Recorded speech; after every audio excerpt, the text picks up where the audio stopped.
नमस्कार. तर लक्ष्मीच्या पावलांनी या मालिकेच्या आजच्या भागात आपण पाहणार आहोत. अद्वैत घड्याळाकडे बघून बोलतो की 10 मिनिटं झाली, खरेचा फोन नाही आला आणि तो कलाला फोन करतो. कला फोन उचलते. यावर अद्वैत बोलतो की काय मग खरे, झाली तुझी 10 मिनिटं, वापरली तुझी पूर्ण शक्ती, करू शकली माझ्या आईला कन्व्हेन्स.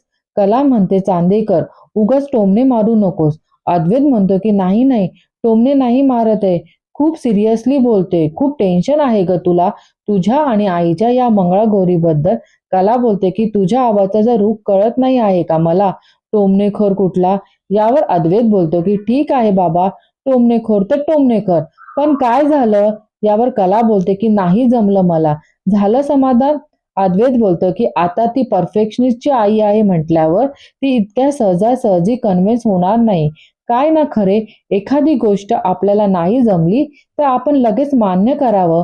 कला बोलते की बरं केलं मान्य, नाही जमलं मला, पण तू तरी काही करू शकतोस. एवढं सगळं येणारा परफेक्शनिस्ट नवरा आहे माझ्याकडे, मला काय उपयोग त्याचा. अद्वैत बोलतो की म्हणजे. यावर कला बोलते की तू करू शकणार आहेस त्यांना. अद्वैत बोलतो की अवघड आहे, पण माझ्यासाठी काही इम्पॉसिबल नाही. कला बोलते की म्हणजे तू तयार करू शकशील ना त्यांना, बोल ना. यावर अद्वैत बोलतो की इतक्या सहजासहजी नाही जमणार, आधी मान्य कर. चांदेकर, मी चुकले, मी नाही करू शकले तुझ्या आईला कन्व्हेन्स, आणि मी तुला 10 मिनिटात कॉल करून नाही कळू शकले. मान्य कर, मी ओव्हर कॉन्फिडंट आहे, मी अति आगाऊ आहे. यावर कला बोलते की मी असलं काहीही म्हणणार नाही आहे. अद्वैत बोलतो की मी ठेवू फोन. यावर कला बोलते की चांदेकर. यावर अद्वैत बोलते की ठीक आहे, आपण एक काम करूया, त्या कॉम्पिटिशनला जाऊ आणि समोर बसून छानपैकी टाळ्या वाजवू, चालेल.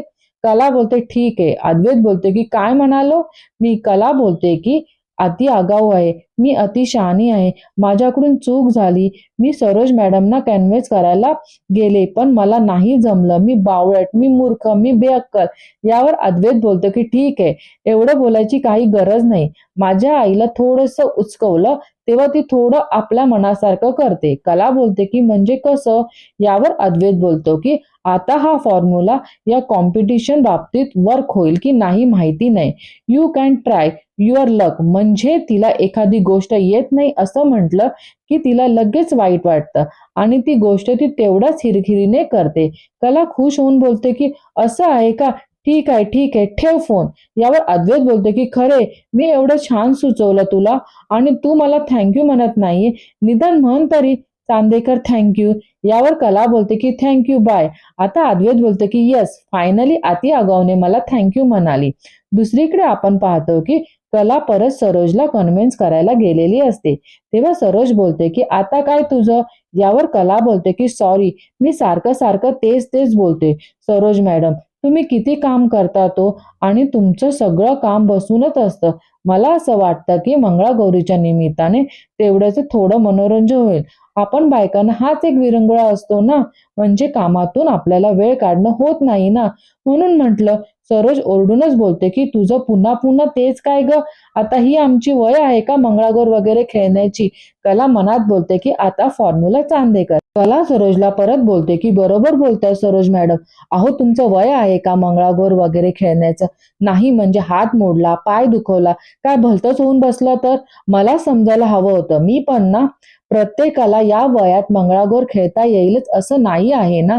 सरोज बोलते की म्हणजे तुला काय म्हणायचं आहे, मला मंगळागौर खेळता येत नाही. कला बोलते की छे छे, नाही नाही, माझं असं म्हणणं नाही आहे, पण आता तुम्हीच म्हणाला ना आमचं वय आहे का मंगळागौर खेळायचं, म्हणून मी म्हटलं. आणि बरोबर आहे तुमचं, तुम्हाला कुठे सवय आहे सांगा मंगळागौर वगैरे खेळायची, म्हणजे तशी कामाची सवय आहे, तसं तुम्हाला सहज मंगळागौर नाही खेळता येणार ना. यावर सरोज बोलते की मी या वयात सुद्धा उत्तम मंगळागौर खेळू शकते, आणि मंगळागौर कसे खेळतात हे तू मला सांगायची गरज नाही आहे. तुला वाटत असेल की सरोज मॅडम नवख्या आहेत मंगळागौर खेळण्यात, आता तर तुला दाखवतेच मंगळागौर कशी खेळतात, घेते मी भाग. खला खुश होऊन बोलते की खरंच, म्हणजे नक्की ना सरोज मॅडम, तुम्हाला जमत असेल तर. यावर सरोज बोलते की न जमायला काय झालं, कोण आहे मी? यावर कला बोलते की सरोज चांदेकर, द ग्रेट सरोज चांदेकर. कला मनात बोलते की चांदेकर मध्ये सरोज मॅडमचेच गुण आहे. सरोज बोलते की बघत काय बसली आहेस, लाग तयारीला आणि नाव नोंदव. तेव्हा कला खुश होऊन जाते. दुसरीकडे आपण पाहतो की सर्वजण हॉलमध्ये मंगळागौरीसाठी काय काय लागतं त्याची लिस्ट करतात. तेव्हा अनामिका बोलते की ही लाटाबाई लाटा आणि वारा फुगडी काय असतं नक्की? यावर नैना बोलते की मी सांगते, वारा फुगडी म्हणजे ते आपण फुगडी घालायची आणि ऑटोमॅटिकली वारा येतोच ना, झालं. आणि सर्वजण हसायला लागतात.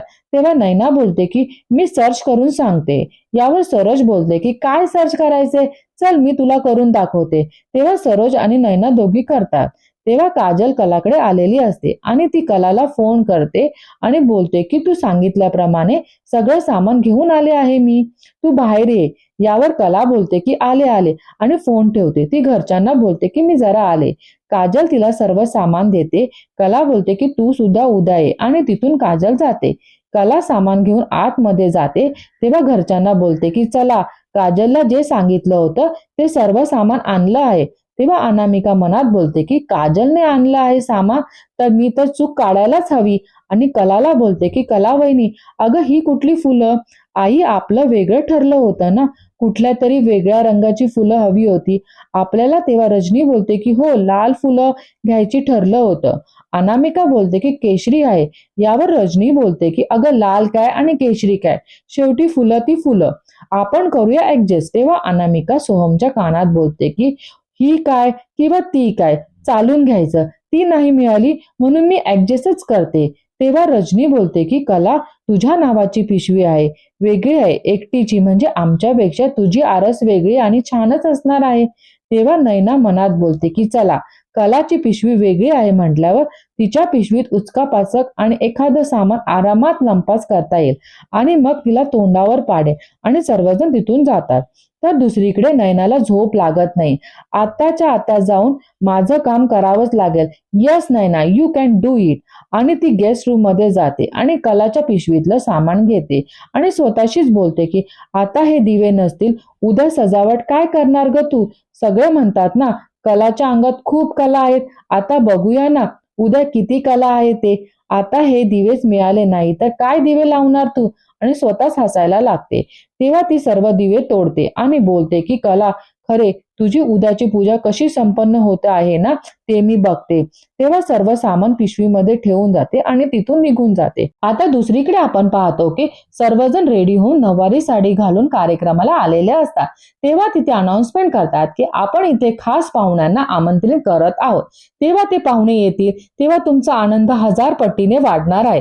जोरदार टाळ्याच्या गजरात आपण स्वागत करूया प्रत्येक मराठीची जान, कोल्हापुराचा मान आणि आपल्या सगळ्यांचे लाडके महाराष्ट्राची शान असलेले आदेशजी बांदेकर यांचा जोरदार टाळ्या झाला पाहिजे. तेव्हा आदेश बांदेकर तिथे येतात आणि त्यांना बघून सर्वजण खुश होतात. आजचा भाग इथे संपतो. धन्यवाद.